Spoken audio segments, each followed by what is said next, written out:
Kohlberg नैतिक विकास के 3 चरण यानी नैतिक विकास को प्रतिपादित किया इन्होंने।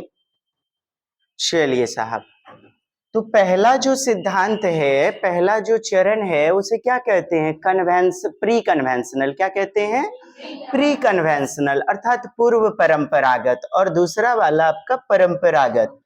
यदि आप अपने नोट्स में देखिए, पेज में देखिए तो मिलेगा पहला जो बिल्कुल एकदम धीरे धीरे समझेंगे, प्री कन्वेंशनल। पहला क्या है? प्री कन्वेंशनल, पूर्व परंपरागत या पूर्व पारंपरिक या पूर्व नैतिकता वाली अवस्था। पूर्व नैतिकता वाली अवस्था, ये प्री कन्वेंशनल। ठीक है, पूर्व या प्राक दे देगा तो प्राक दे देगा तो भी समझना है, इसके बारे में बोला जा रहा है। 1-2 क्वेश्चन तो पक्के बनेंगे आपके यहां से। Pre conventional. दूसरा देखिएगा कन्वेंशनल। दूसरा क्या है? कन्वेंशनल अर्थात पारंपरिक या परंपरागत अवस्था, या इसी को कहेंगे नीति शास्त्रीय अवस्था, नीति शास्त्रीय। तीसरा बोलिएगा पश्च परंपरागत। क्या? उत्तर परंपरागत या उत्तर रूढ़िवादी अवस्था, इंग्लिश में post conventional, later conventional stage. अब ये 3 जो चरण हैं, तीनों को 2-2 उप अवस्था में बांटा गया। कितने सब स्टेजेज में? 2-2 सब स्टेजेज। तो पहला वाला का 2 सब स्टेजेज निकलेगा, ये देख रहे हैं, सापेक्षतावादी या यांत्रिक उन्मुखीकरण, है ना। और दूसरा वाला क्या है? दंड एवं आज्ञा पालन है। ये पहले वाला का बुतरू है। उम्र पहले वाले का 4 से 10 वर्ष, पहले वाले का 4 से, और दूसरा कन्वेंशनल का 10 से 13 वर्ष, 10 से 13 वर्ष। तीसरा का 13 से 16 वर्ष, 13 से 16 वर्ष की अवस्था। तो इस कहेगा प्राथमिक विद्यालय का बच्चा। कौन सा विद्यालय का बच्चा? तो प्राथमिक विद्यालय का बच्चा 6 वर्ष की उम्र में 1 क्लास में एडमिशन, तो इसी 4 से 10 में गया ना। समझ पा रहे हैं? 4 से 10 वर्ष। चलिए, सापेक्षतावादी उन्मुखता सिद्धांत, इसी को यांत्रिक उद्देश्य उन्मुखीकरण कहते हैं। क्या कहते हैं? Instrumental purpose orientation. Instrumental purpose orientation. मैं बड़ा कर देता हूं इसको। तो पहला जो सिद्धांत है साहब, पहला प्री कन्वेंशनल, उसको 2 भागों में बांटा गया। यांत्रिक उद्देश्य उन्मुखीकरण या यंत्रीय प्रयोजन अभिविन्यास। क्या लिखा गया है? यंत्रीय प्रयोजन अभिविन्यास। यंत्रीय प्रयोजन अभिविन्यास आप इंग्लिश में याद रखिए, ठीक है। इंस्ट्रूमेंटल पर्पस ओरिएंटेशन, इसी को यांत्रिक उद्देश्य अभिनवीकरण अवस्था। क्या कहते हैं? यांत्रिक उद्देश्य अभिनवीकरण, अभिनवीकरण अवस्था। और दूसरा वाला इसका उपावस्था का नाम क्या है? पनिशमेंट एंड ओबेडियंस या ओबेडियंस एंड पनिशमेंट, दंड एवं अनुशासन या दंड एवं आज्ञा पालन। ठीक है, ये बातें स्पष्ट हो गई। पहला वाला का 2 उपचरण याद रहेगा। कौन सा? सापेक्षतावादी और दंड एवं अनुशासन। सापेक्षतावादी और दंड एवं अनुशासन बोलना है। दूसरा है कन्वेंशनल, रूढ़िवादी या पारंपरिक अवस्था या परंपरागत या नीति शास्त्रीय अवस्था। इसको भी 2 भागों में, उपभाग में बांटा गया। पहला है अच्छा लड़का अच्छी लड़की, अच्छा लड़का अच्छी लड़की अवस्था। क्या नाम है? गुड बॉय गुड गर्ल या good boy nice girl orientation. ठीक है, गुड बॉय गुड गर्ल या नाइस गर्ल ओरिएंटेशन। अच्छा, ये जो सिद्धांत है ना, इसी को एक्सचेंज यानी विनिमय, वस्तु एवं विनिमय सिद्धांत भी कहते हैं। सापेक्षतावादी को वस्तु एवं विनिमय, एक्सचेंज। और ये जो अच्छा लड़का अच्छी लड़की है, अच्छा लड़का अच्छी लड़की, तो दूसरों को दिखाने के लिए कार्य किया जाता है, दूसरों की वाहवाही लेने के लिए। जब दूसरे रहते हैं तो अंतर्व्यक्तिक कहते हैं। क्या कहते हैं इसे? इंटरपर्सनल। इंटरपर्सनल वाली भी बात इसी में आएगी, इंटरपर्सनल। आपने हॉवर्ड गार्डनर में इस सिद्धांत को देखा होगा क्वेश्चनों के माध्यम से। अच्छा, दूसरा उपावस्था किसका? इसकी दूसरी अवस्था क्या है? कानून एवं क्रम, कानून एवं क्रम अभिविन्यास, कानून एवं law and order orientation, law and order orientation. इसी का दूसरा नाम अधिकारिता एवं सामाजिक क्रम व्यवस्था, अधिकारिता एवं सामाजिक क्रम व्यवस्था, अधिकारिता एवं सामाजिक क्रम व्यवस्था। इंग्लिश में law and order, law and order orientation, बोलिए तो एक बार, law and order orientation. English में और बोलिए, authority and social order maintaining orientation. Order maintain करना, क्या करना? सरकार ने जो भी नियम बनाया है उसको पालन करते रहना, मेंटेन, अर्थात अथॉरिटी, अधिकारिता एवं सामाजिक क्रम व्यवस्था मेंटेन करना। तो authority and social order maintaining orientation, बोलिए तो एक बार। तीसरी अवस्था क्या थी? पश्च परंपरागत। तीसरी अवस्था पश्च परंपरागत। और इसका भी दूगो बेटा है, दूगो बुतरू है, दूगो ललना है। दूगो ललना के नाम बताइए उप अवस्था का।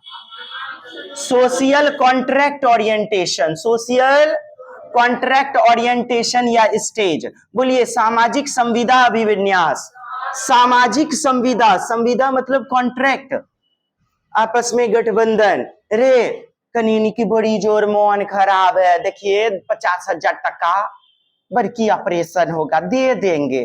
तो समाज के लोगों के साथ क्या किया? एक समझौता, क्या किया? आपसी समझौता, यानी संविदा, कॉन्ट्रैक्ट, एग्रीमेंट। ठीक है साहब। तो ये हो गया तीसरा का पहला उप अवस्था। नंबरिंग में बात करेंगे तो ऊपर 1 2 3 4 और ये 5वां हो जाएगा। और छठा का बात करेंगे तो यूनिवर्सल एथिकल ओरिएंटेशन, क्या बोलेंगे? इसी का दूसरा उप अवस्था जो है सार्वभौमिक संविदा, बोलिए। सार्वभौमिक नीति परक शास्त्रीय अभिविन्यास, सार्वभौमिक नीति परक शास्त्रीय अभिनवीकरणीय अवस्था, अभिनवीकरण अवस्था, अभिनवीकरण अवस्था। तो सार्वभौमिक संविदा अभिविन्यास, यूनिवर्सल एथिकल ओरिएंटेशन। अब यह 6 सिद्धांत हो गए, 6 उप अवस्था। कितनी अवस्था? 3 अवस्था। उप अवस्था कितनी? 6। स्टेज कितने? 3। कोहलबर्ग के नैतिक विकास के सब स्टेज कितने? 6। ठीक है, ओके, समझ पाए। अब आगे देखते हैं 6 में कौन से क्वेश्चन बनेंगे, आएंगे, यही प्रश्न रहेगा। इससे पहले थोड़ा सा चलिए ठीक है, इससे पहले नहीं, पहले आप जो है ना इसको देख लेते हैं फटाफट से। प्री कन्वेंशनल का क्या है? सापेक्षतावादी। क्या है साहब? सापेक्षतावादी। अब लग जाइए एकदम। पहला वाला सापेक्षतावादी उन्मुखता या यंत्रीय प्रयोजन। क्या? तुम मुझे क्रेयॉन दो, मैं भी तुम्हें कलम दूंगा, या तुम मेरा टिफिन खा लो, मैं भी तुम्हारा, जैसे को तैसा। क्या हो रहा है यहाँ पर? Tit for tat. क्या हो रहा है? Tit for tat. इसी को वस्तु एवं विनिमय सिद्धांत क्या कहते हैं? Object and exchange stage. देखिए, टिट फॉर टैट, जैसे को तैसा। पूजा ने बबितिया को मारा, बबितियों ने पूजा को मार दिया, दोनों ने एक दूसरे को टिट फॉर टैट कर लिया। प्रश्न आपका पूछा गया है, पूजा ने देखा कि किरण को काजल ने एक थप्पड़ मारा, तो काजल ने भी बदले में किरण को एक थप्पड़ मार दिया, बराबर। बताइए किस अवस्था में गया? सापेक्षतावादी। पूजा ने इसकी शिकायत प्रधानाचार्य से नहीं की। क्यों नहीं की? क्योंकि उसने एक दूसरे से बदला ले लिया। ठीक। तुम मुझे मारोगे, मैं भी तुम्हें मारूंगा, किसमें चला जाएगा? यांत्रिक उद्देश्य उन्मुखीकरण, इंस्ट्रूमेंटल पर्पस ओरिएंटेशन। इंग्लिश में क्या बोलेंगे? जैसा लिखा हुआ है बोर्ड पर वैसा ही लिखो, जैसा का तैसा नहीं हुआ यहाँ पर, जैसा लिखा हुआ है वैसा ही लिखना, वैसा ही अनुकरण करना। किस अवस्था में जाएगा? तुम मेरा टिफिन खाओगे तो मैं भी तुम्हारा टिफिन खाऊंगा। किसमें चला जाएगा? सापेक्षतावादी उन्मुक्ता। तुम मुझे कलम दोगे तो मैं भी तुम्हें, उम्र 4 से 10 वर्ष है ना, और इस उम्र में बच्चे में पाया जाता है क्लास में, तोरा कल मिट ना देल रही हो, कल मिट ना दिए थे रबर, अतः हमरा दे। हा? कोई बच्चे ने खिलौना लाया, दूसरे बच्चे ने दूसरा खिलौना, देखे तनी छुएल दे ना, देखे न देखे देखता हूं हमको अपना वाला दे। ये चीजें देखते होंगे क्लास में, छोटे बच्चों में होता है। There is no need to write it, please try to understand it. तुम मुझे कलम दोगे तो मैं भी तुम्हें कलम दूंगा। नैव बोलिएगा, नैव। अच्छा, इंडिविजुअलिज्म एंड एक्सचेंज, इसी सिद्धांत को कहते हैं, बोला ना हमने, इंडिविजुअलिज्म एंड एक्सचेंज थ्योरी, अर्थात व्यक्तिक एवं विनिमय सिद्धांत। व्यक्तिक एवं विनिमय सिद्धांत इसी को कहते हैं। नैव हेडोनिज्म, अनुभवहीन सुखवादी सिद्धांत। अनुभव नहीं है, लेकिन फिर भी बच्चे दूसरे वस्तु का प्रयोग, दूसरे की वस्तु लेना चाहते हैं। इससे उन्हें क्या मिलता है? सुख मिलता है। अनुभवहीन सुखवादी नैव हेडोनिज्म, नैव हेडोनिज्म सिद्धांत इसी को कहते हैं। ये आपका सापेक्षतावादी क्लियर रहेगा? ठीक है, तो मुझे मारोगे मैं तुम्हें मारू, जैसा लिखा हुआ वैसा ही हिंदी में पूछा गया था, और आपके सीडीपी में भी जैसा बोर्ड पर लिखा हुआ है ननकी वैसने लिख रही है। कौन सिद्धांत में? सापेक्षतावादी या व्यक्तिक एवं विनिमय, व्यक्तिक एवं इंडिविजुअलिज्म एंड एक्सचेंज थ्योरी इसको बोलेंगे। आइए, पहले वाले का दूसरा उप अवस्था क्या है? आज्ञा पालन, पनिशमेंट एंड ओबेडियंस ओरिएंटेशन। बेटा होमवर्क पूरा करो नहीं तो पीटूंगी तुमको मैं। बेटा होमवर्क पूरा करो, तुमको डेयरी मिल्क चॉकलेट पुरस्कार दे दूंगी। तो दंड दिया जाता है, पुरस्कार दिया जाता है, देते हैं। दंड एवं पुरस्कार अवस्था इसी को कहेंगे। ठीक है, चलिए। बाह्य डर के कारण आधार पर कार्य करता है। बच्चा किस आधार पर कार्य करता है? बाह्य डर के आधार पर। डू एज अदर्स से अदरवाइज पनिश। कल भी आपने प्रश्न देखा था, एक बच्चा कहता है कि कोहलबर्ग ने चोरी की, चोरी करना गलत बात है, जिस कारण उसे क्या किया जाएगा? दंडित। क्या किया जाएगा? दंडित। तो दंड मिल गया, किधर चला जाएगा? चला जाएगा, है ना जी? नहीं तो फिर दूसरा भी तो पक्ष है इसका, चोरी करना गलत बात है, लेकिन कोहलबर्ग का जो हाइनस था हिंज, उसने जानबूझ के थोड़ी चोरी की, पत्नी मर रही थी, डॉक्टर पैसा 5 गुना था 10 गुना मांग रहा था, पैसे पूरे ही नहीं हो पाए, तो क्या करता वो? यह भी तो तर्क है, यानी तार्किकता, बोले तो नैतिकता, क्या मॉरलिटी पर सिद्धांत ही है इनका। तो दंड एवं आज्ञा पालन अवस्था, बाह्य डर के आधार पर कोई कर्तव्य करना, कार्य करना। नैतिक चिंतन शुरुआती सामाजिक परिप्रेक्ष्य पर आधारित होता है। क्या लिखा है एक बार पढ़िए तो। यह लाइन ऑनलाइन परीक्षा में सेम टू सेम पूछा। क्या पूछा? नैतिक चिंतन शुरुआत में, शुरुआती किस पर होता है? यानी माता पिता समाज के ही तो लोग हैं, टीचर किसके लोग हैं? समाज के ही तो लोग हैं। ए बदमाशी करते हो, बैठो ठीक से, पिटवे करूंगा। तो साहब पिटवे करूंगा क्या है ये? क्या यह क्वेश्चन दंड एवं आज्ञा पालन में नहीं चला जाएगा? सामाजिक परिप्रेक्ष्य में ही ना हुआ। माता पिता कहते हैं बेटा इस बार तुम अव्वल आओगे ना, फर्स्ट डिवीजन, तुमको मैं साइकिल दूंगी। क्या दूंगी? तो दंड एवं पुरस्कार, दंड एवं पुरस्कार, तो पुरस्कार देने की बात हो रही है। तो समाज, बेटा बेटा नाक में उंगली मत दो, गंदी बात है, तुम तो राजा बेटा हो ना, दादा सिखाते हैं। और बच्चा जब 3 दिन 4 दिन नहीं मानेगा तो क्या लगेगा? लगेगा जी दंड। तो समाज के लोग यानी सामाजिक परिप्रेक्ष्य, सामाजिक परिप्रेक्ष्य पर आधारित होता है नैतिकता शुरुआत में। ओके जी, सोसाइटी या सोशल पर्सपेक्टिव, सामाजिक परिप्रेक्ष्य को क्या बोलिएगा? सोशल पर्सपेक्टिव पर आधारित होता है। ओबे, ओबे मीन्स आज्ञा पालन करना। क्या होता है? Obeying rules to avoid punishment.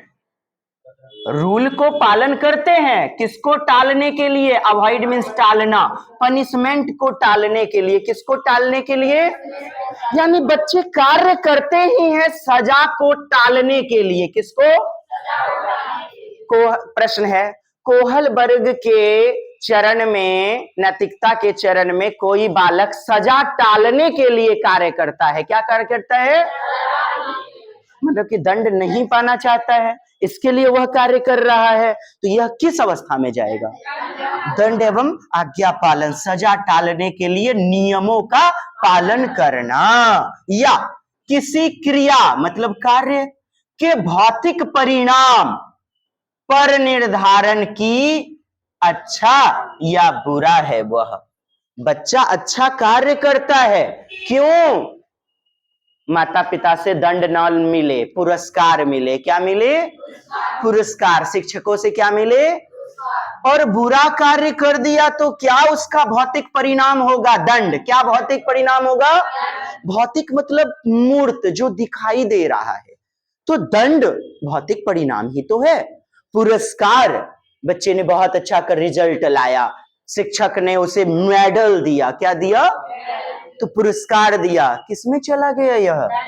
दंड एवं आज्ञा पालन। ठीक है, तो यह भी क्वेश्चन आया है ऑनलाइन में कि किसी क्रिया के भौतिक परिणाम पर, भौतिक परिणाम दंड या तो मिलेगा पुरस्कार, इसको क्या बोलेंगे? पर निर्धारण की क्या अच्छा है क्या बुरा है, यह क्वेश्चन ठीक है। ओके, चलिए, यहां आप समझ चुके हैं, जैसा लिखा है वैसा लिखोगे। तुम मुझे टिफिन दो, मैं भी तुम्हारा टिफिन खाऊंगा।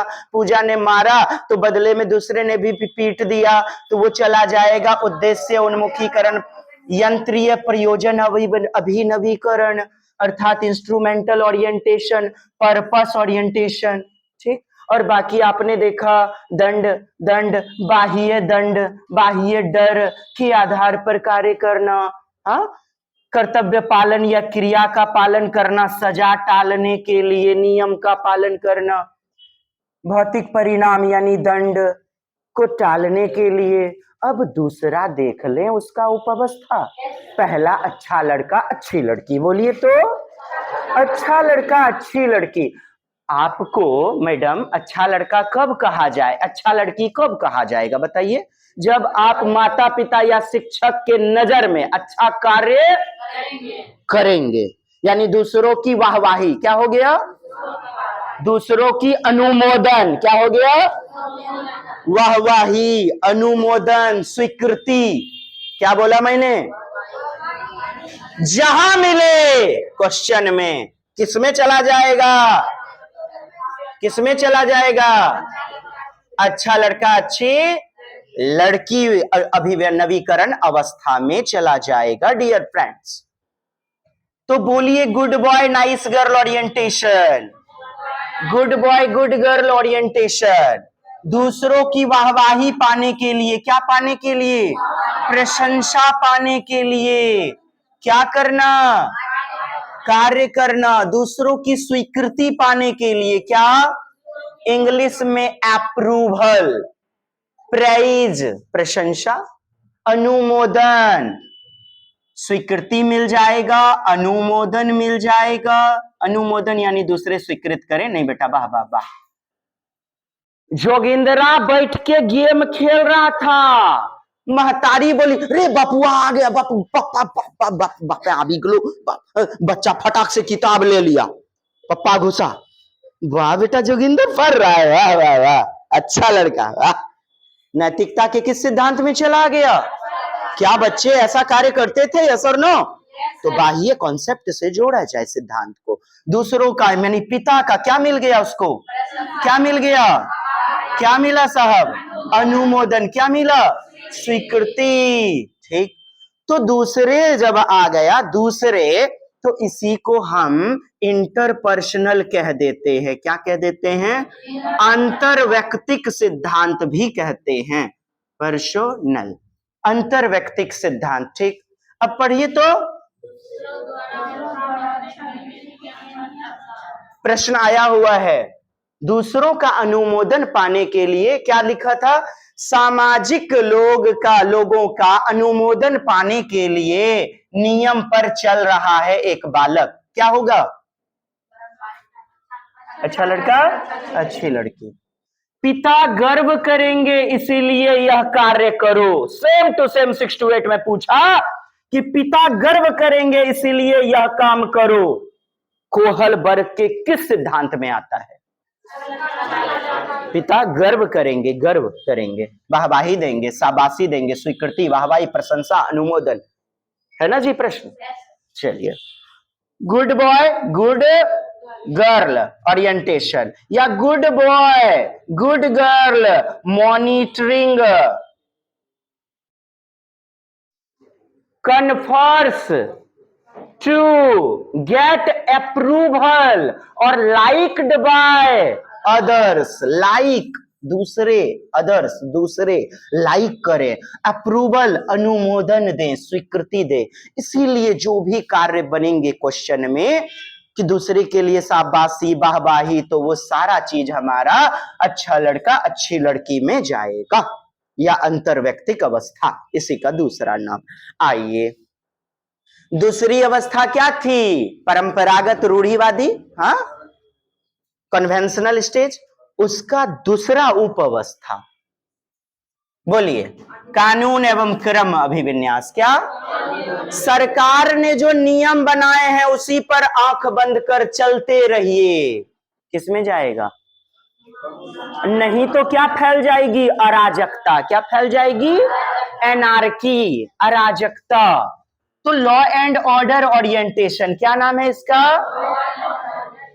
अधिकारिता एवं सामाजिक क्रम व्यवस्था अभिविन्यास। Authority and social order maintain, social order maintain, social order maintaining orientation. समाज द्वारा बनाए गए नियम पर चलना। कोहल वर्ग के किस सिद्धांत में, चरण में आता है? अच्छा, ये सरकार कहां, समाज से बाहर है कि समाज के अंदर है? समाज का घटक है ना। ठीक, समझ पाए। समाज द्वारा बनाए गए लॉ एंड ऑर्डर को फॉलो करना, कानून और नियम पर चलना, ये सभी अधिकारिता एवं सामाजिक क्रम व्यवस्था में आएगा। इसी को कहेंगे सामाजिक व्यवस्था का पालन करना, सोसाइटल ऑर्डर फॉलो करना, सोसाइटल ऑर्डर फॉलो करना। चलिए पढ़िए, कानून और नियम पर सामाजिक व्यवस्था बनाए रखने के लिए नियमों को महत्वपूर्ण मानकर चलते रहने वाला व्यक्ति कोहल वर्ग के नैतिक चरण में किस अवस्था में आएगा? Authority and social order maintaining, या क्वेश्चन में रहेगा लॉ एंड ऑर्डर? क्या रहेगा? अभी प्रश्नों में ये नहीं देके ये दिया जा रहा है, खासतौर पे 6 to 8 में, authority and social order maintaining orientation. ठीक, जैसे सामाजिक व्यवस्था सुनिश्चित करने के लिए नियम महत्वपूर्ण है। नियम क्या है? सामाजिक व्यवस्था बनाए रखने के लिए क्या महत्वपूर्ण है? किस अवस्था में जाएगा? कानून एवं क्रम, है ना। एक बालक रेड लाइट देखा ट्रैफिक पर, क्या देखा? वह रुक गया, किस अवस्था में जाएगा? जाएगा जी, लॉ एंड ऑर्डर। चोरी नहीं कर रहा है, तो समाज ने बनाया है कि चोरी करना बुरी बात है, चोरी करेंगे तो सामाजिक व्यवस्था ध्वस्त हो जाएगी। सामाजिक व्यवस्था बनाए रखने के लिए समाज द्वारा बनाए गए लॉ एंड ऑर्डर, मुखिया, सरपंच, राष्ट्रपति, प्रधानमंत्री, डीएम साहब, जो भी नियम बनाए हैं उस नियम पर यदि चल रहा है, तोड़ नहीं रहा है, तोड़ेगा तो फिर नीचे चला जाएगा, वह नीचे वाली अवस्थाओं में।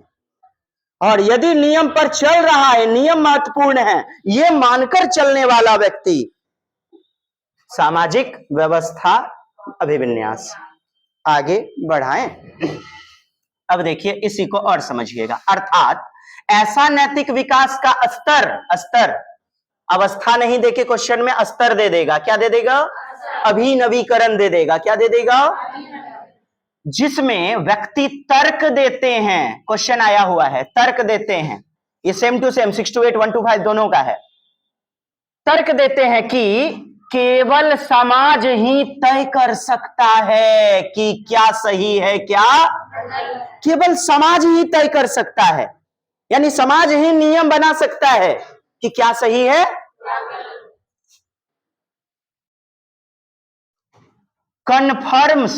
कन्फर्म्स तय करना, to avoid censure by authorities. चलिए इतनी बातें समझ चुके हैं। अब तीसरी अवस्था पोस्ट कन्वेंशनल है, क्या है? पारंपरिक अवस्था, उत्तर पारंपरिक, क्या है? या पश्च परंपरागत अवस्था, क्या बोलेंगे? पश्च परंपरागत अवस्था तीसरा वाला है।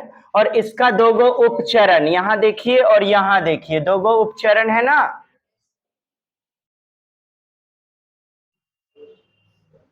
हाँ अब ठीक है। पोस्ट कन्वेंशनल, चलिए सोशल कॉन्ट्रैक्ट ओरिएंटेशन, बोलिए तो ओरिएंटेशन या स्टेज या लेवल, बोलिए सामाजिक संविदा अभिविन्यास, और अंतिम सार्वभौमिक संविदा अभिविन्यास, क्या है? सार्वभौमिक नीति परक शास्त्रीय संविदा अभिविन्यास। इंग्लिश में आप याद रखना यही मिलेगा, यूनिवर्सल एथिकल स्टेज, क्या मिलेगा? और इधर सोशल कॉन्ट्रैक्ट ओरिएंटेशन या स्टेज मिलेगा। अब देखिए उधर हमने देखा हुआ था कि नियम जो बनाए हैं सरकार ने वो उसी पर चलते रहना, कानून एवं क्रम में जाता था। अब नियम टूटेगा, नियम किसी को सांप डस लिया, ट्रैफिक लाइट है, उसने नियम तोड़ दिया, 4 गो 5 गो लोग हैं, हाँ ट्रैफिक लाइट पर रेड लाइट जला हुआ है, स्कूटी पर बैठेले है सर्पदंश व्यक्ति को, नहीं नहीं रेड लाइट आदमी मर जाएगा, उनको जाने दो बस। अरे नहीं नहीं रेड लाइट है, हवलदार ने कहा, ट्रैफिक पुलिस ने, रेड लाइट है, अरे हटो यार, समाज का लोग है, मर जाएगा। तो समाज के लोगों के कारण उसने नियम बदला ना, सामाजिक संविदा। जब अपने लिए नियम तोड़ेगा, ठीक है, स्व विवेक पर, स्व तार्किक तर्कना नैतिकता के आधार पर, क्या? स्व यानी खुद के आधार पर। सामाजिक संविदा को पहले मैं समझा दूं, सामाजिक संविदा देखिएगा, आपसी समझौता, मुखिया, सरपंच, पंच, किसान 10 गो बैठ गया, देख रमोतार का बेटरा भाग गया था, अब क्या किया जाए पंच किसान? नहीं, दोनों का ब्याह शादी करवा दिया जाए। क्या करवा दिया जाए? जाति दूसरी, उम्र भी नहीं हुई है, नाबालिग है, लेकिन नियम टूटा, लॉ एंड ऑर्डर उधर का टूटा। सामाजिक समझौता, आपसी गठबंधन, आपसी सामाजिक संविदा, कॉन्ट्रैक्ट, क्या हुआ समाज के लोगों के बीच? आइए समझते हैं। आपसी समझौता, या आपसी संविदा? क्या माने सोसाइटल कॉन्ट्रैक्ट? क्या सोसाइटल कॉन्ट्रैक्ट हुआ साहब। यहां पर सोसाइटी के लोगों के द्वारा आपस में एक कॉन्ट्रैक्ट संविदा करके नियम बदला जाता है। कानून एवं नियम बदलना किस आधार पर? लगभग 6-7 बार प्रश्न आया 1 to 5 6 to 8 में। आपसी समझौता के आधार पर कानून और नियम लचीला करना, कानून एवं नियम लचीला करना, अर्थात लचीला। कोलगेट का टूथपेस्ट यह लचक है, इसमें लचक यानी लचक, ऊपर नीचा। उसी प्रकार नियम भी एकदम ऐसे नहीं, लचक ऊपर नीचे यानी बदल लिया। लचीला का मतलब समझ लीजिएगा, जैसे उसके लिए फायदेमंद हो उसे फ्लेक्सिबल कहेंगे। तो क्वेश्चन इस प्रकार था, आपसी समझौता करके, आपसी समझौता के आधार पर कानून और नियम लचीला करना किस चरण में जाता है? उत्तर परंपरागत रहेगा तो उत्तर परंपरागत मार देंगे, और उसमें भी यदि आरुत्तरयाय के पूछा है भीतर से तो सामाजिक संविदा क्या मारेंगे? जैसे अब और प्रश्न सुनिए, बोलिएगा। मानव उद्देश्यों को, मानव समाज के लोग ही ना हुए, मानव उद्देश्यों, अरे हम इतने बात बताए, समाज के लोगों के लिए नियम बदलेगा, क्या है? तो सामाजिक संविदा। अपने लिए नियम बदलेगा तो दैट्स इट। कल पर से हाथ हटाइए। जैसे मानव उद्देश्यों को आगे बढ़ाने के लिए कानून और नियम को कार्यवाही यानी कार्य करना, लचीला करने के लिए यानी बदलने के लिए क्रिया करना। जैसे हम कानूनों को बदल सकते हैं, ये स्टेटमेंट सीधे एकदम प्रश्न के रूप में आया। हम कानूनों को बदल सकते हैं यदि वे समाज के लोग का हनन करे या उसकी जरूरत का पालन न करे तो उस नियम को तोड़ दो। हम कानून को बदल सकते हैं यदि वे समाज की जरूरतों को पूरा नहीं करते हैं, लेकिन यह कैसे? आपसी सहमति, आपसी सहमति। 10 गो लोग बैठ गए, 5 गो दोस्ते मुहिम बैठ गए, रे की करल जाए बोलना, ये तो एकदम गलत न है, चोरी कर कैसे एकदम क्या करें यार, अरे ऐसे करना उसका भला हो जाएगा। हा? आपसी सहमति और लोकतांत्रिक प्रक्रिया, लोकतांत्रिक प्रक्रिया, जनता का जनता के द्वारा जनता के लिए, किसके लिए? लोकतंत्र मतलब क्या बोला गया? जनता का, और जनता क्या है साहब? समाज। तो लोकतांत्रिक प्रक्रिया के माध्यम से किया जाना चाहिए। क्या किया जाना चाहिए लोकतांत्रिक प्रक्रिया के द्वारा? बदलाव। क्या करना चाहिए? बदलाव सामाजिक नियम में। ठीक। 5 आदमी स्विमिंग पूल में गए, वहां देखे बैरियर लगा हुआ था, वहां लिखा हुआ है इसमें नहाना वर्जित है। क्या है? उन्होंने एक बच्चे को डूबते देखा, इस स्विमिंग पूल में घुसना वर्जित है। उन्होंने एक बच्चे को डूबते देखा तो 4 गो आदमी, अरे बचाओ रे, तुम अच्छा तैराक है, जल्दी बचाओ, जल्दी बचाओ। नियम यहां टूटा, स्विमिंग पूल में घुसना नहीं था, लेकिन फिर भी उसने समाज के लोग के द्वारा नियम में बदलाव किया। नियम में बदलाव किया तो साहब सामाजिक संविदा, सोशल कॉन्ट्रैक्ट ओरिएंटेशन। और नियम जैसे का तैसा बना हुआ है तो लॉ एंड ऑर्डर, वही चौथा वाला सामाजिक व्यवस्था अभिविन्यास। वो उधर फंसिएगा मत, सामाजिक व्यवस्था इधर है, सामाजिक संविदा है, समाज के लोगों के लिए नियम लचीला करना।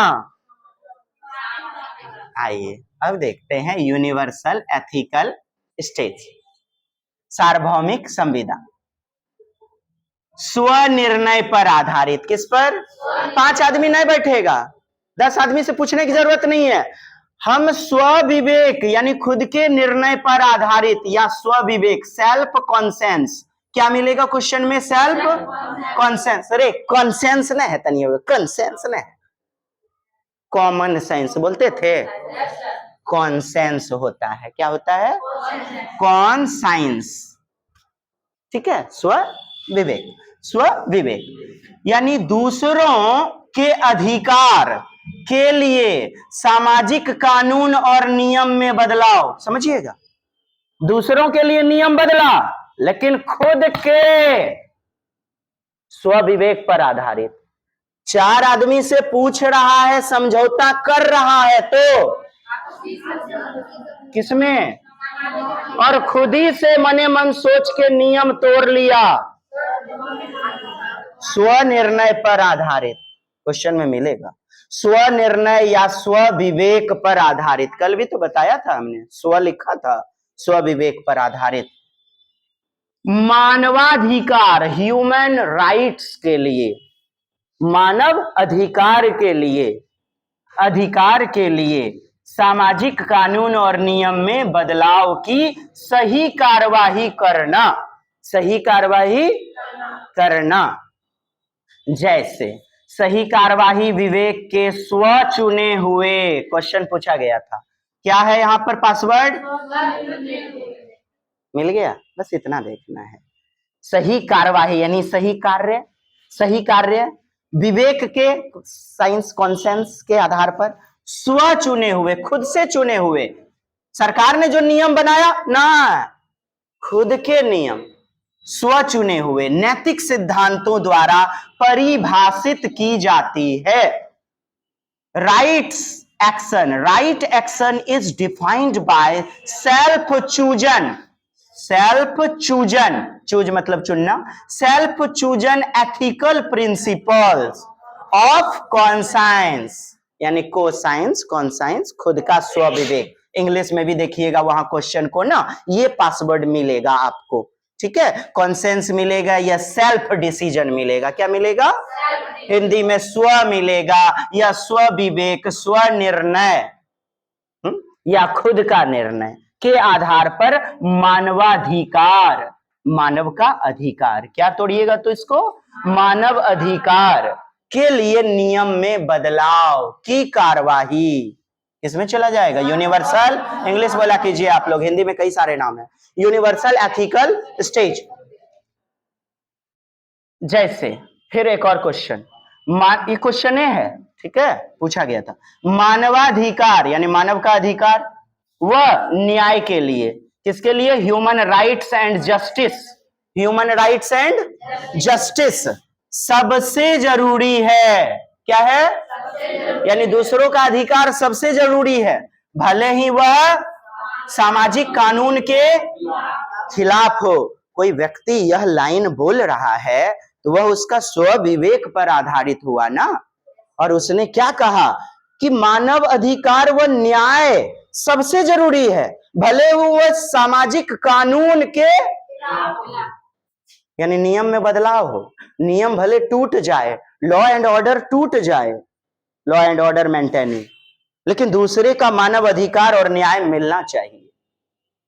जैसे मनीष कश्यप जो थे, मनीष कश्यप, हाँ, पत्रकार, दूसरों के अधिकार के लिए लड़ रहे थे, हाँ, बीच बीच में, हाँ, कुछ गलतियां भी हुई होंगी या सही, आई डोंट नो, बट जब भी उनका देखते थे हम लोग न्यूज, तो क्या वो खुद के विवेक के आधार पर माइक लगा देते थे, जो करते कर आए। सोसाइटल लॉज, सोसाइटल लॉज भले टूट जाए लेकिन दूसरे का अधिकार हनन नहीं होना चाहिए, स्व विवेक के आधार पर। तो इसमें चले जाइएगा। फिर दूसरा प्रश्न, कानून तय नहीं है, कानून क्या नहीं है? यानी नियम पूरी तरह निश्चित नहीं है कि नियम आप बना दिए, दूसरे का हनन हो रहा है, उससे मैं नहीं मानूंगा। तो यूनिवर्सल एथिकल ओरिएंटेशन, कानून तय नहीं है, अपितु समाज की भलाई के लिए बदला जा सकता है। अच्छा, ये लाइन चार आदमी मिलके बोल रहा होगा कि एक आदमी, एक व्यक्ति? कानून तय नहीं है, भाषण देने गया कहीं, कानून तय नहीं है, दूसरे की भलाई के लिए होता है कानून। भाइयों एवं बहनों, कानून में बदलाव होना चाहिए, दूसरों की भलाई मानवाधिकार में बदलाव होगा तभी देश आगे बढ़ेगा। कानून तय नहीं है, प्रश्न पूछा सेम टू सेम, अपितु समाज की भलाई के लिए बदला जा सकता है।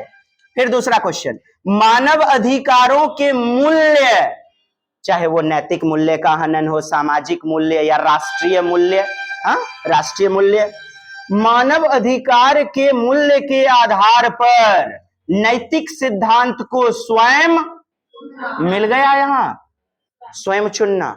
स्वयं जब चुन रहा है तो यूनिवर्सल एथिकल ओरिएंटेशन, और जब समाज के लोगों के द्वारा सामाजिक समझौता के आधार पर नियम चुनना, सामाजिक समझौता के आधार पर नियम चुनना, सोसाइटल कॉन्ट्रैक्ट ओरिएंटेशन।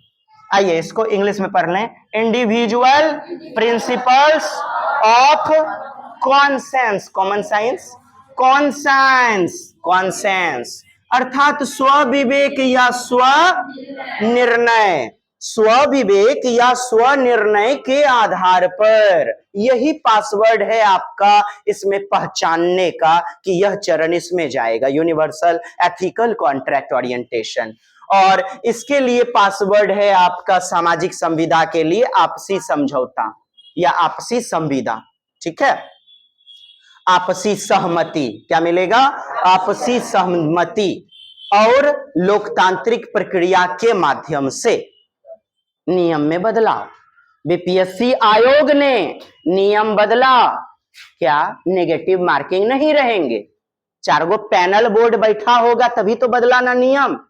किसके लिए? मानवाधिकार के लिए, मानव अधिकार के लिए। तो 4 लोगों से पैनल बोर्ड से बैठा करके आपसी समझौता किया। समझ पाए आप लोग? चलिए बढ़िया बात है, बड़ी खुशी की बात है। क्वेश्चन जब दागेंगे तब फिर बतियाएंगे इस चीज को। आइए अभी जो आपके लिए हमने छोड़ दिया कुछ बातें महत्वपूर्ण, उसको तो देखिए। कहानी क्या थी? हाइनस यानी हिंज, उसी का नाम क्या है? हिंज। कोहल वर्ग के कथा के पात्र कौन है?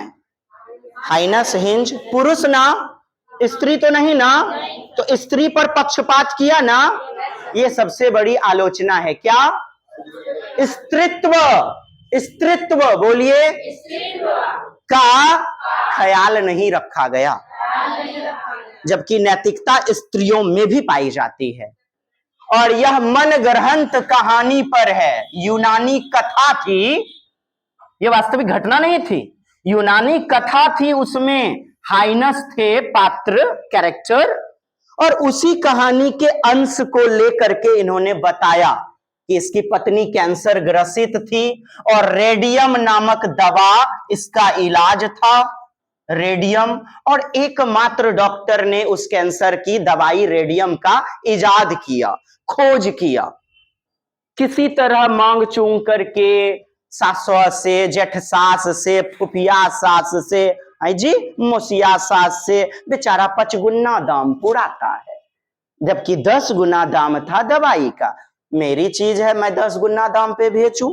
हाँ, अब उसके पास 2 रास्ते, या तो दवाई दुकान का ताला तोड़ दे या फिर पत्नी को मरने छोड़ दे। दोनों ही गलत है, दोनों ही। इसी प्रकार जीवन में 2 रास्ते बन जाते हैं नैतिकता के, हमारे आपके भी। हाँ, हमारे आपके भी। आज एग्जाम है, दुश्मनों के भाभी को बड़ा जोर सीरियस है मोन, मायागंज में जाकर के उसको पानी चढ़वाना है। अब क्या करें, हमारे एग्जाम है, बज रहा है 5 मिनट देरी है, क्या करें? जीवन में ऐसे रास्ते बनते हैं। मेरा विद्यालय है और कोई बंदा जमीन एग्रीमेंट करवा रहा है, वहां पर भर पेट रसगुल्ला खिलाएगा, कुटिया खिलाएगा, क्या करें? विद्यालय छोड़ दें या कुटिया खाने जाएं? 2 गो कपड़ा खरीदने गए, बड़ा बेजोर पसंद आया, मैंने कपड़ा बहुत एगो खरीदने गए, साड़ी अंगा नुंगा, और 2 गो बेजोर टू भुकिया पसंद आ गया, मार पिला चो मार के अब दोनों जी पसंद है, कौन सा ले ले? मार लगाए फोन फटाक से, एजी 500 में नहीं है तो उसको व्हाट्सअप किए, नहीं तो वीडियो कॉलिंग किए, ऑडियो कॉलिंग में दिखाए एजी देखिए नहीं सड़िया, ये हर दिन का वाला, ये हरिहर वाला, ललियल वाला, ललियल वाला, ये कौन ले ले? हमको तो बुझाइए नहीं रहा है। एजी दोनों ले लें क्या है? यूट्यूब कभी वीडियो कॉलिंग नहीं किए हैं? किए ना होंगे जी। अब कोई नहीं बोलेगा, काहे ये काम खाली हम ही किए हुए हैं। हाँ हाँ, तो नैतिकता के ऐसे दो रास्ते बन जाते हैं, दो रंग दुनिया के और दो रास्ते बनते हैं हमेशा जीवन में। गए मोटरसाइकिल खरीदने के लिए, टीवीएस में भी चले गए, अपाचे की दुकान में चले गए, बजाज में भी पल्सर देखने के लिए, दोनों बड़ी खब्बे सूरत लगा, क्या करें? तो यही नैतिकता के चरण को प्रतिपादित किया है कोहलबर्ग ने। ठीक है, ओके, समझ पाए। इनकी शिष्या थी कोहलबर्ग की, कौन? Caroline Gilligan. कौन थी? इन्होंने किया क्रिटिसाइजेशन, क्या किया? आलोचना। क्या किया? कि इनका सिद्धांत पूर्णतया सही नहीं है। आलोचना किया कि स्त्री पर नहीं किया आपने प्रयोग। क्या? इनकी शिष्या प्लस मनोवैज्ञानिक, हाँ, इन्होंने क्या नाम पहले याद कीजिए तो 3 बार, कैरोलिन गिलिगन। कैरोलिन खूब पूछा जाता है सिद्धांत आपसे, ये कैरोलिन गिलिगन की आलोचना खूब पूछी जाती है। ठीक, कोहलबर्ग कहते हैं मेरा ये सिद्धांत है ना, 3 चरण और 6 उपचरण, ये सभी जगह पाया जाएगा। क्या पाया जाएगा? सभी जगह को क्या बोलेंगे? सार्वभौमिक। क्या बोलेंगे? सार्वभौमिक, यूनिवर्सल। क्या होगा? अर्थात मॉरलिटी यानी मॉरल डायलेमा के चरणों का स्वरूप सार्वभौमिक होता है, इसमें बदलाव नहीं, सभी जगह पाया जाएगा।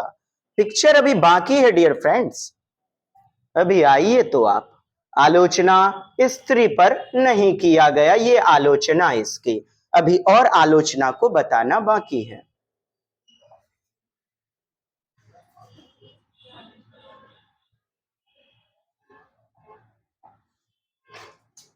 हमने आपको पीडीएफ दिया हुआ था, पियाजे, कोहलबर्ग और वाइगोत्स्की। आ जाइए, पिक्चर अभी बाकी है, आलोचना कौन पढ़ेगा साहब, ये तो सिद्धांत आपने देख लिया।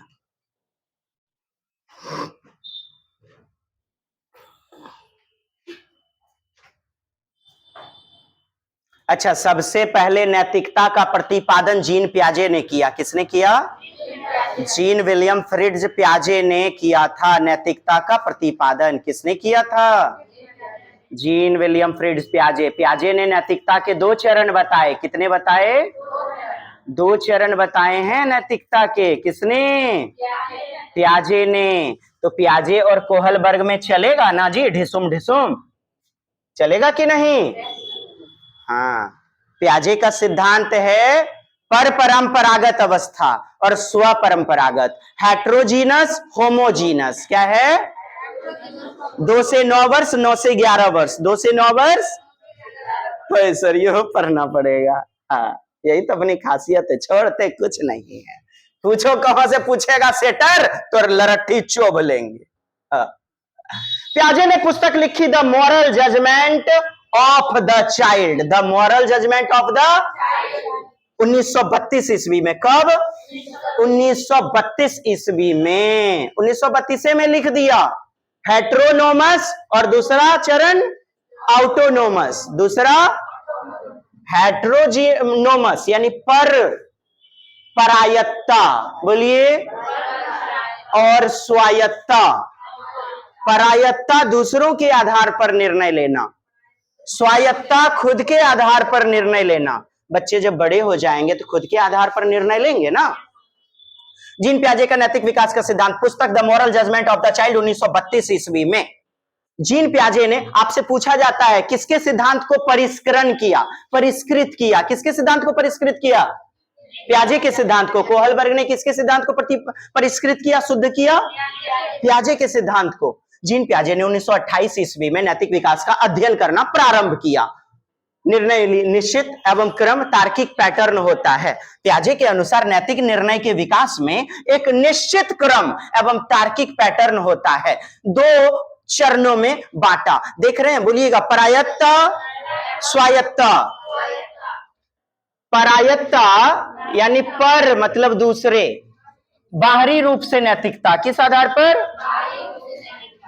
अच्छा, ये जो आपका कोहलबर्ग है, कोहलबर्ग का पहला अवस्था क्या बताए थे? पूर्व परंपरागत।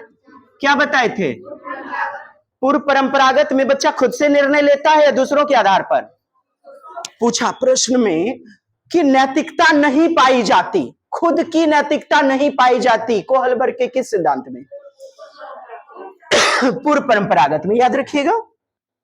उसी प्रकार से पर यानी दूसरे, माता पिता यानी बाह्य नैतिकता, बाध्य नैतिकता। उम्र क्या है? 2 से 8 या 9 वर्ष।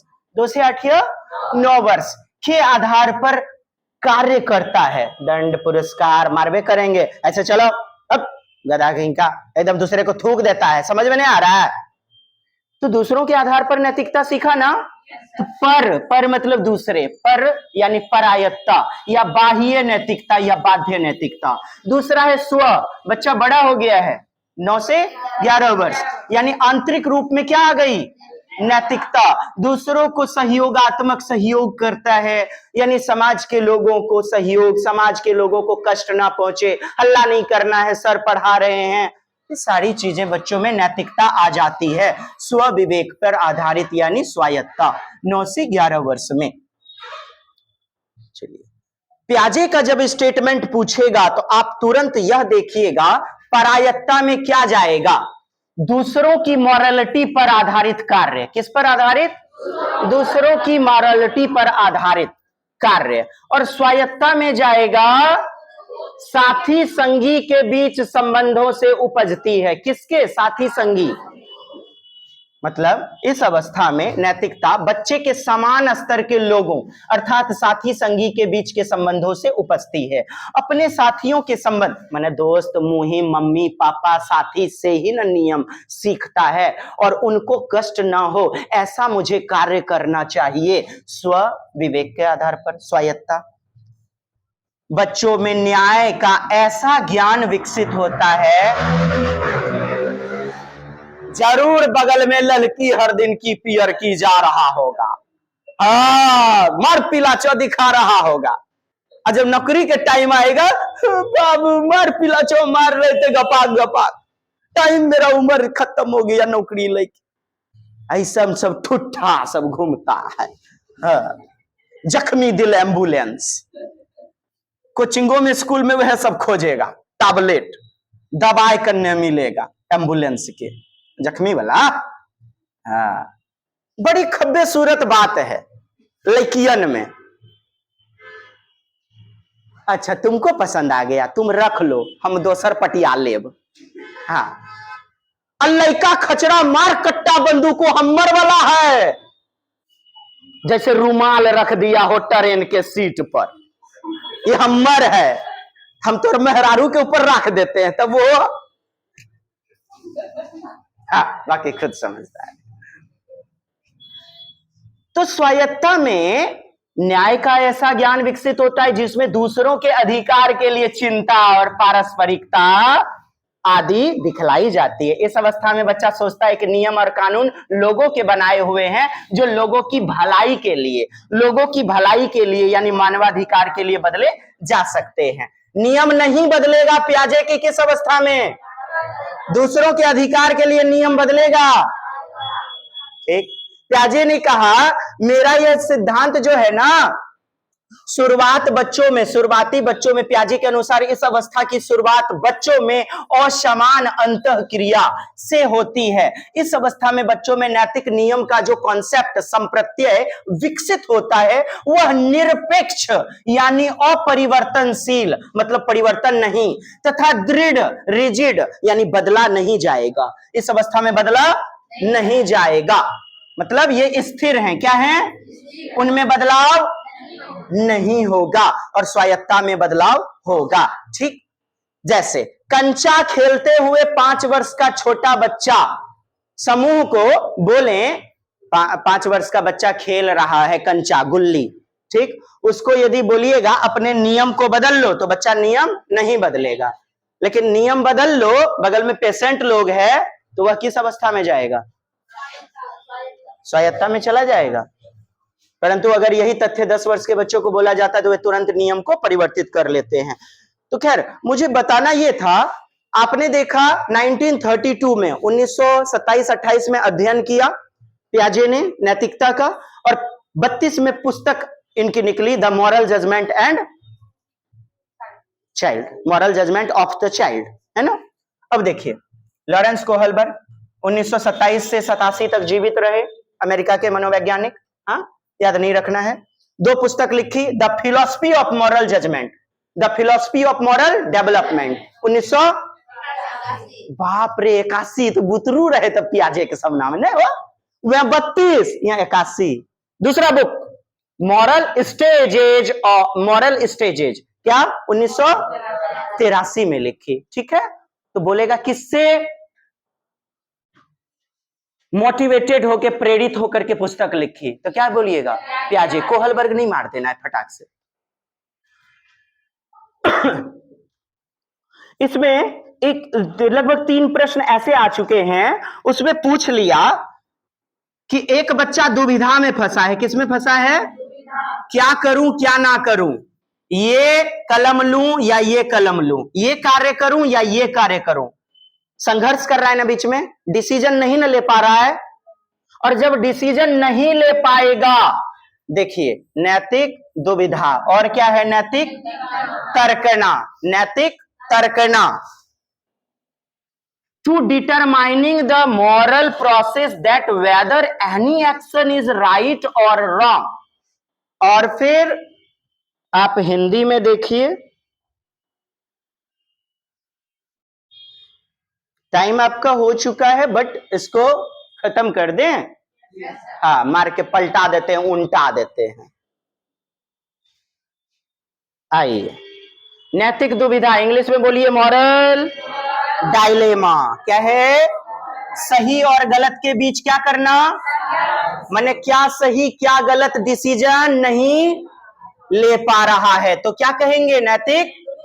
और एक डिसीजन ले लिया मतलब एक डिसीजन ले लेना। जैसे पढ़िए, पत्नी मरने को नहीं चुना, चोरी करने को चुन लिया, यानी नैतिक तर्कना कहलाएगा। क्या कहलाएगा? तो नैतिक दुविधा में जाइएगा, सही गलत में निर्णय लेना। एक प्रश्न में जानते दोनों दे दिया था, नैतिक दुविधा, नैतिक तर्कना। तो एक व्यक्ति सही गलत में संघर्ष करता हुआ नजर आ रहा है, निम्नलिखित में क्या कहलाएगा? वह मॉरल डायलेमा, ठीक है। और मॉरल रीजनिंग जो होगा वो नैतिक तर्कना होगा। ठीक, यह भी आप समझ पाए। कोहलबर्ग ने 3 स्तर दिए हुए थे, है ना जी, पूर्व परंपरागत या पारंपरिक अवस्था, प्राक रूढ़िगत इसी को बोलते हैं, ठीक है, उन्मुखता या अभिविन्यास, प्री कन्वेंशनल स्टेज, या कन्वेंशनल बोलिए या स्टेज बोलिए या लेवल बोलिए या पीरियड बोलिए। उम्र क्या है? 4 से 10 वर्ष। इंग्लिश हिंदी में देखिएगा तो कई सारे नाम। 2 उप अवस्था, इसके 2 कितने हैं? उप अवस्था है। दंड एवं आज्ञा पालन अभिविन्यास, पुरस्कार एवं दंड, पनिशमेंट एंड ओबेडियंस, है ना जी। साधनात्मक सापेक्षतावादी अभिविन्यास, दूसरा साधनात्मक सापेक्षतावादी, पहले दंड एवं अनुशासन, उसके बाद साधनात्मक सापेक्षतावादी, सापेक्षतावादी यांत्रिक उन्मुखीकरण। इंग्लिश में देखें तो इंस्ट्रूमेंटल पर्पस ओरिएंटेशन, इसी का नाम है इंस्ट्रूमेंटल रिलेटिविस्ट ओरिएंटेशन। इसी को बोलते हैं इंडिविजुअल एंड एक्सचेंज, व्यक्तिकता और विनिमय। अपने नोट्स में सारा चीज वर्गीकृत कर दिए हैं, देखिए कई पुस्तक में या यूट्यूब पे नहीं मिलेगा। बहुत 2018 से 6 बच्चों से जब शुरुआत किए, थोड़ा थोड़ा थोड़ा थोड़ा स्टडी करते करते तब फिर जो है यहां तक पहुंच पाए। चलिए, दूसरा आपने देखा था परंपरागत, है ना, इसको भी 2 उपचरण में बांटा, 2 सब स्टेजेज। अच्छा लड़का अच्छी लड़की, इंग्लिश देख लीजिए, गुड बॉय या गुड गर्ल या नाइस। कानून एवं क्रम अभिविन्यास या अधिकारिता एवं सामाजिक क्रम व्यवस्था या कानून एवं व्यवस्था उन्मुखता, इसी को कहते हैं प्राधिकरण और सामाजिक व्यवस्था बनाए रखने की उन्मुखता। आप इंग्लिश खाली याद करके जाइए, लॉ एंड ऑर्डर या authority and social order maintain करना, मेंटेनिंग। बाकी तीसरा हमने बताया था उत्तर या पश्चिम रूढ़िगत, उत्तर परंपरागत, पोस्ट कन्वेंशनल 13 से 16 वर्ष। ठीक, इसका उपचरण पहला वाला सामाजिक संविदा या सामाजिक अनुबंध उन्मुखता, सोशल कॉन्ट्रैक्ट ओरिएंटेशन। और फिर हमने छठा बताया था सार्वभौमिक संविदा, सार्वभौमिक नैतिक सिद्धांत या सार्वभौमिक नीति परक शास्त्रीय अभिविन्यास, यूनिवर्सल एथिकल ओरिएंटेशन या यूनिवर्सल एथिकल प्रिंसिपल। अब इस सब में कुछ कुछ होता है, आप लोग देखिए लीजिएगा, बताइए दिए हैं आपको। दंड के कारण भय पर आधारित कार्य करता है, या नैतिकता कैसी होगी, आंतरिक होगी क्या, नहीं ना, कठिनाई से या डर से बचने के लिए कार्य करेगा। पुरस्कार प्राप्त करना, दंड से बचने के लिए कार्य करेगा। नियम को पालन करना ही होगा, नियम नहीं बदलेंगे, नियम को पालन करेगा वरना दंड लगेगा, पिटाई लगेगी, सजा टालने के लिए नियम का एक सुनिश्चित मूल्य। हिंज का चोरी करना क्या था, यदि बच्चा कह रहा है ऐसा तो सोचिए आगे लाइन क्या है, चोरी करेगा तो उसे इस अवस्था में चली जाएगी। साधनात्मक आपका है ना, व्यक्तिगत आवश्यकता की पूर्ति के आधार पर काम करते हैं। व्यक्तिगत आवश्यकता, तुम यह क्रेयॉन ले लो, मैं भी तुम्हारा क्रेयॉन लूंगा, तुम मेरा टिफिन खा लिया, मैं भी तुम्हारा टिफिन खाऊंगा। स्व पर केंद्रितता, किस पर, यानी अहम केंद्रित अवस्था इसको कह देंगे, स्व केंद्रित कह देंगे, ईगो सेंट्रिसिज्म कह देंगे, कहेंगे कि नहीं जी, यानी अपनी जरूरत को पूरा करने वाली अवस्था, सापेक्षतावादी उन्मुखता सिद्धांत। रूढ़िगत दूसरा वाला अवस्था है और उसका बुतरू है यानी उपावस्था, अच्छा लड़का या अच्छा बच्चा या अच्छी बच्ची अवस्था। क्या लिखा, दूसरों द्वारा स्वीकृति, स्वीकार्य, अनुमोदन, इसी को अंतर व्यक्तिक कहते हैं, इंटरपर्सनल। क्या कहते हैं, अच्छा लड़का अच्छी लड़की को क्या कहते हैं। चौथी उपावस्था है कानून एवं व्यवस्था, ठीक है, क्या है, सत्ता, सत्ता के सम्मान, सत्ता राजनीतिक जो भी हैं, सत्ता के सम्मान तथा सामाजिक व्यवस्था बनाए रखने की भावना, अर्थात नियम बनाए रखने की, व्यवस्था मतलब नियम, नियम बनाए रखने की भावना, इसी में चला जाएगा। नियम क्या है, अटल है, क्या है, अटल मतलब जो टले नहीं, बदले नहीं, तो यह किस में चला जाएगा, लॉ एंड ऑर्डर में, लॉ एंड ऑर्डर मेंटेनिंग। समाज की जो भी नियम है, मूल्य व्यवस्था, रीति रिवाज, नियम, कायदे कानून आदि हैं, वह अटल हैं, उसे बदला नहीं जा सकता है, नहीं तो समाज में अराजकता फैल जाएगी। क्या फैल जाएगी, वह उसे मानेगा ही मानेगा, मानना ही है। किसी बच्चे के पिता को चोट लगने के बाद भी वह रेड लाइट को पार नहीं करता है, किस अवस्था में चला जाएगा, कानून एवं क्रम। आइए तीसरा वाला हमने देखा हुआ था उत्तर परंपरागत या पश्चिम परंपरागत, सामाजिक अनुबंध और फिर सार्वभौमिक अनुबंध, सामाजिक अनुबंध और फिर आपका सार्वभौमिक अनुबंध। सामाजिक अनुबंध में क्या बताया था, दूसरों से परामर्श, क्या, दूसरों से परामर्श के आधार पर नियम बदलेंगे, दूसरों से परामर्श के आधार पर नियम बदलेंगे, दूसरों से समझौता के आधार पर तोड़ देना नियम को, क्या, नियम को तोड़ देना। किसी बच्चे के पिता को चोट लगने के बाद वह रेड लाइट को पार कर जाता है, पूछ लेता है बाबू बाबू ट्रैफिक लाइट पुलिस, हमको बच्चा बड़ी जोर, तो उसने आदेश निकल गया, और नहीं भी दिया निकल गए, पिता मर सकता है नहीं तो, ठीक। दूसरे या सामाजिक लोगों से समझौता के आधार पर इन्हें बदला जा सकता है। सार्वभौमिक नीति परक शास्त्रीय आपका ई यानी छठा नंबर, छठा उप अवस्था, ठीक, बता ही चुके हैं आपको, इंग्लिश में भी बता दिए, यूनिवर्सल। अब देखिए अंतःकरण क्या मिलेगा क्वेश्चन में, स्वविवेक, स्वतर्कना, स्वसमझ, या फिर क्या मिलेगा, अंतःकरण।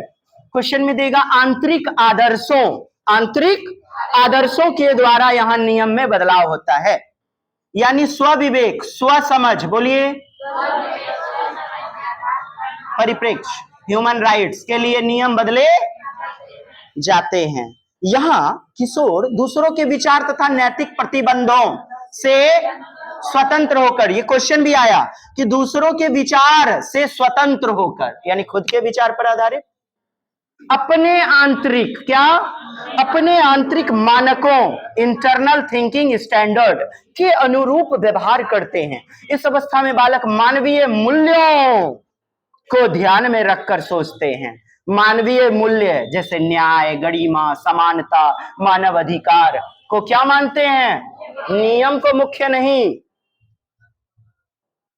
नोट, कोहलबर्ग ने अपने नैतिक विकास के चरणों को सार्वभौमिक तथा अपरिवर्तनशील बताया, यानी परिवर्तन जिसमें नहीं होगा, बदलाव जिसमें, यानी नहीं बदलने वाला मानते हैं। क्या मानते हैं? Universal and invariant. क्या मानते हैं? इनवेरिएंट। अर्थात यह पदों का ऐसा एक सीरीज है, क्रम है, जो सभी लोगों के लिए सार्वभौमिक, क्या, सभी लोगों के लिए एक समान, अमेरिका, जापान, फ्रांस, भारत, सभी लोगों में पाया जाएगा। हेलो, सभी जगह पाया जाएगा, तो इसे सार्वभौमिक कहेंगे। क्या कहेंगे? अब कोहलबर्ग और पियाजे के सिद्धांत में समानता क्या है? पियाजे के समान कोहलबर्ग भी अपने सिद्धांत में बच्चों के नैतिक निर्णय पर अधिक बल देते हैं, न कि उनकी क्रियाओं की विश्लेषण पर। पियाजे के समान कोहलबर्ग ने भी काल्पनिक कथा पर, दोनों ने क्या, काल्पनिक यूनानी कथा जो थी उस पर संदर्भित है इनके सिद्धांत। अब आलोचना देखिएगा, किसकी? कोहलबर्ग की। किसकी? बस लास्ट सेगमेंट। गिलिगन ने कोहलबर्ग के सिद्धांत, गिलिगन यानी कैरोल गिलिगन, क्या, कैरोल गिलिगन स्टडी किया। कोहलबर्ग ने लैंगिक भेदभाव किया है। क्या किया है? लैंगिक पूर्वाग्रह, लिंग पक्षपात, लिंग विभेदता किया है, लिंग मतभेदता किया है, स्त्री पुरुष में अंतर कर दिया, जबकि नैतिकता तो दोनों में पाई जाती है। और हे कोहलबर्ग, आपके पात्र जो हैं वो केवल लड़का पुरुष यानी कोहलबर्ग हैं, ये हिंज हाइनस हैं। बात समझ में आ रही है? चलिए, यानी स्टीरियोटाइप, पूर्वाग्रह को, रूढ़िवादिता को बढ़ावा दिया है, क्योंकि उन्होंने केवल हिंज जो कि एक पुरुष थे उन पर अनुसंधान किया, उन्हीं पर सिद्धांत प्रतिपादित किया, केवल पुरुषों को ही शामिल किया, जबकि अनुसंधान के दौरान महिला का भी होना, यानी स्त्रीत्व को बढ़ावा, किसको बढ़ावा दिया जाना चाहिए? फेमिनिज्म को, स्त्रीत्व को, जबकि पुरुषत्व को ही बढ़ावा दिया। ऐसे ही लाइन पूछा है, स्त्रीत्व यानी स्त्री है। इसीलिए कैरोल मनोवैज्ञानिक का मानना है इनका सिद्धांत लैंगिक भेदभाव को बढ़ाता है। दूसरा, कोहलबर्ग ने बताया कि लैंगिक चिंतन, नैतिक चिंतन, नैतिकता स्तर पर मेरे सिद्धांत क्या हैं? यानी बदलने वाले नहीं है। अभी देखा ना आपने, कोहलबर्ग ने कहा यह अपरिवर्तन है, यानी इनवेरिएंट है, जबकि ये बदलेगा। गिलिगन क्या कहती हैं? ये बदलेगा, संस्कृति समाज के आधार पर है, तथा आयु पर आश्रित है। आयु दिया था ना, 4 से 10, 10 से 13, 13 से 16 वर्ष दिया था ना आयु, तो आयु पर आश्रित है। जबकि गिलिगन कहती हैं ये जो लेवल है ना, स्तर, ये अपरिवर्तनशील, अपरिवर्तन यानी बदलने वाला नहीं, यानी बदलने वाला है। इसका मतलब क्या हो गया? अपरिवर्तनशील, और लग गया तो बदलने वाला नहीं है, यानी बदलने वाला है। अपरिवर्तनशील, अपरिवर्तनीय नहीं होते हैं। गिलिगन कहती हैं कई बार ऐसा देखा गया कि किसी का नैतिक स्तर कभी कभी उसकी स्थिति, सिचुएशन पर आधारित होता है। क्या होता है? आप कहते हैं कि 4 से 10 वर्ष में नैतिकता नहीं पाई जाती, क्या? बाह्य होती है। दंड एवं अनुशासन आपने जाना ना जी, तो ये कहते हैं 4 से 10 वर्ष वाला भी बच्चा ना, सिचुएशन जैसा रहेगा वैसा काम करेगा। लड़की चाप करके मारने लगा है वो 5 वर्ष का बच्चा को, तो बच्चा क्या करेगा? दूसरे से पूछेगा? ईटा धसनो जे मिलेगा मार कपार में धे दिए देगा, होगा कि नहीं? तो खुद की नैतिकता आई, यानी उम्र आश्रित आप जो बोल रहे हो कोहलबर्ग, गिलिगन कहती हैं वो गलत है, वो बदलने वाला है, यानी अपरिवर्तनीय नहीं। यह किस बेस्ड पर है? स्थिति, सिचुएशन बेस्ड पर आधारित होती है। अगला तीसरा, हे कोहलबर्ग महोदय, आपने बच्चों का लेवल बहुत ही कम आंका है, जबकि 4 से 10 वर्ष के बच्चे भी बहुत कुछ कर देते हैं, टेक्निकल या इनोवेशन, नवीनीकरण, कुछ कुछ खोज होता है। आपने स्तर को कम आंका है, यह भी आलोचना है, गिलिगन करती हैं। कई बार देखा गया है कि छोटे बच्चे, इनकी अंतिम अवस्था क्या थी? यूनिवर्सल एथिकल, जहां स्वविवेक अवस्था, सार्वभौमिकता जो थी, सार्वभौमिक नीति परक शास्त्रीय के अनुसार काम करते हैं। जब 1-2 प्रश्न इससे आएगा ना, तब कहिएगा थैंक यू सर, एक क्लास में इतना दे दिए, बहुत बहुत धन्यवाद। मटकी और मिसकल काहे मार रहे हैं? अकमुनिया और मुनवा की तरह, एक गोयने से एक गोयने से। इनके अनुसार बच्चे की नैतिक तर्कना आयु के अनुसार चलती है, परंतु गिलिगन इसका कटाक्ष यानी कि करती हैं और कहती हैं यह संदर्भ यानी situation, context, according to last stage of moral development के अनुसार चलती है। मतलब जैसा संदर्भ, जैसा स्थिति, सिचुएशन, उसके आधार पर चलती है। जैसे अचानक कोई आकर आपको मारना शुरू कर दे और आपके हाथ एक इटौरा लग जाए, पत्थर लग जाए, तो आप अपने बचाव के लिए भस्काएंगे कि नहीं कपार कान? बात बुझाया? कपार कान भस्का देंगे, यानी थूड़ थाड़ देंगे। यानी हमें संदर्भ के अनुसार सोचना, मतलब तखनी जैसनो परिस्थिति बनेगा वैसने, तखनी जैसन परिस्थिति बनेगा वैसन वैसने काम करेंगे, कपार कौन भस्का देंगे। बात बुझे? अब प्रश्न कहीं से बनाइए, एस्टेट बनाइए, केंद्रीय विद्यालय बनाइए, या कोहलबर्ग से कन्हों से बनाइए, प्याजे भी एकदम भस्का दिए और थूड़ थाड़ दिए कोहलो पर। बुझाया? बढ़िया। अब दूसरी कक्षा इसकी जो सोमवार को होगी, उसमें प्रश्नों की श्रृंखला दागेंगे। YouTube आपके लिए बना दिए हैं साहब, लगे रहिए और हमें भी दीजिए इजाजत, कर दीजिएगा वही लरठी ललका बटन, लाइक शेयर बोलता है ना जी, कर दीजिए ना जी, और नहीं तब तो हम सोच जाएंगे, मोटिवेशन मिलता है साहब। चलिए जी, लव यू ऑल, मिलते हैं अगली कक्षा में, तब तक के लिए जय हिंद, जय भारत, वंदे मातरम। अच्छा, ये जो देख रहे हैं इधर तो पूरा पिक्चर नहीं आ रहा था। चलिए कोई बात नहीं, मैनेज कर लीजिएगा, धन्यवाद।